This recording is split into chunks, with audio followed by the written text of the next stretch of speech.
প্রিয় দর্শক, সবাই ভালো আছো তো? আশা করি ভালোই আছো। আমি কিন্তু আজকে বেরিয়ে পড়েছি তোমাদের দেখানোর জন্যে একটা অন্য জায়গায়, ঠিক বিকেল হওয়ার আগেই। আজকের ডেস্টিনেশন গঙ্গার পাড়ে গজিয়ে ওঠে এক আস্ত জনবসতি। চলো দেখি, অগণিত কলকাতার মানুষজন জানে না এই ডেস্টিনেশনটা কোথায়। যাই হোক, আমার দর্শকদের জন্যে আমি এটা প্রেজেন্ট করতে যাচ্ছি। ভাবলাম একটা ভিডিও শ্যুট করেই নিই।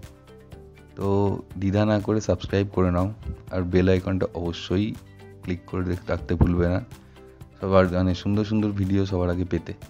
যাই হোক, বাইক নিয়ে আজ বেরিয়ে গেছি বাটানগর বলে একটা জায়গায়, কলকাতা খুব কাছে, অত্যাধুনিক একটা সিটি দেখতে। যে সিটিটার নাম হলো হাইল্যান্ড রিভার সাইড। কীভাবে যাবে যদি তুমি চিন্তা করো, তাহলে মাত্র 19 কিলোমিটার ধর্মতলা থেকে। আমি ট্রাই করে দেখলাম ম্যাপে, হাইল্যান্ড রিভার সাইড বলে জাস্ট লিখে দিলেই খুব ইজি রুট পেয়ে যাবে। আর তারাতলা থেকে যদি বলি, তাহলে সোজা গ্র্যান্ড ট্যাঙ্ক রোড ধরে যদি বাটার দিকে যাও, বাটা মোড় পৌঁছে তুমি জাস্ট রাইট টার্ন নিয়ে নাও, যে কোনো লোক তোমায় দেখিয়ে দেবে। আর বাটার মোড়ে যেখানে ফ্লাইওভারটা শেষ হচ্ছে, সেই জায়গা থেকে একটা গেট রয়েছে রাইট সাইডে, দেখলেই বুঝতে পারবে ওইটাই হলো রিভার সাইডের গেট, হাইল্যান্ড রিভার সাইডের গেট। তো এখানে খুব সুন্দরভাবে সাজানো গলফ ক্লাব রয়েছে, বাচ্চাদের খেলার জায়গা রয়েছে, সুপার মার্কেট রয়েছে, হসপিটাল সহ বিভিন্ন ধরনের সাধারণ সুবিধা, সুইমিং পুল সবই রয়েছে। এর সাথে বাড়তি পাওনা যেটা, সেটা হচ্ছে যে এখানকার গঙ্গার ভিউ। ফ্ল্যাট যদি নাও কেনো, তুমি ঘুরতে আসতে পারবে যে কোনো সময়, গঙ্গার পাড়ে অতি মনোরম বিকেল তুমি কাটাতে পারবে। 2-3 ঘন্টা আরামসে ফ্যামিলির সাথে কাটানো যায়। যারা পুজো আচ্চা ভালোবাসে তাদের জন্য জায়গাটা একদম পারফেক্ট। পাশে অসাধারণ অনেক রকম মন্দির রয়েছে, নানা রকম মন্দির। আর এর থেকে আরেকটা ইন্টারেস্টিং জিনিস হলো, গঙ্গার পাড়ে যদি তুমি বসে থাকো, গঙ্গার পাড়ে সুন্দর বসার জায়গা রয়েছে। বসে থাকলে এরকম বিভিন্ন জাহাজ তুমি দেখতে পাবে 15-20 মিনিট অন্তর অন্তরই। তো ওপারটাকে বলা হচ্ছে, এপারটা হলো নুঙ্গি আর ওপারটা হলো সারেঙ্গা। তো দুটো পাড়ের মধ্যে যাতায়াত করার জন্য ছোট মোটর নৌকাগুলো চলে। মোটর নৌকাতে লোকজন 20-30 জন লোক এপার ওপার হয় একবারে। তো এরকম সুবিধা আছে, চাইলে ওপার থেকেও ঘুরে আসতে পারো যদি বেশি সময় নিয়ে যাও।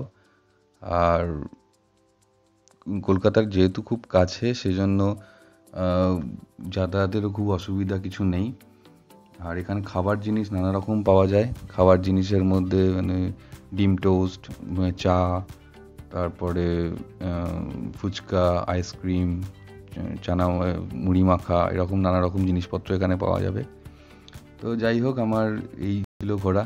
এবার ফেরার পালা। তো বাড়ি ফেরার সময় তোমরা এই যে দেখতে পাচ্ছ, এগুলো হাইল্যান্ডের ফ্ল্যাট। আর ভিতরটা এত সুন্দর সাজানো, রাস্তাঘাট, গাছ, ভিতরে বাটার যে জুতোর ফ্যাক্টরিটা, সেই জুতোর ফ্যাক্টরিটাও তোমরা দেখলে ভিডিওতে। আর এখানে আসার জন্য তুমি বাসেও অ্যাক্সেস করতে পারবে, গাড়িতেও অ্যাক্সেস করতে পারবে। টোটো বাটার মোড় থেকে পেয়ে যাবে, অটো রয়েছে, এছাড়াও রয়েছে ভিতরে চলার জন্য টোটো রয়েছে। তো খুবই ভালো জায়গাটা, অসাধারণ। তো যাই হোক, এখন বাড়ি ফিরছি। তো বাসে ধর্মতলা আর হাওড়া থেকে কানেক্ট হয়, তো কোনো অসুবিধাই নেই যাওয়া আসার জন্যে। বিকেলবেলা দিকে গেলেই বেশি সুন্দর মনোরম পাওয়া যাবে। যাই হোক, ওকে, আজকের মতো এখানেই শেষ করছি। দেখা হচ্ছে নেক্সট ভিডিওতে। ততদিন সবাই ভালো থাকো।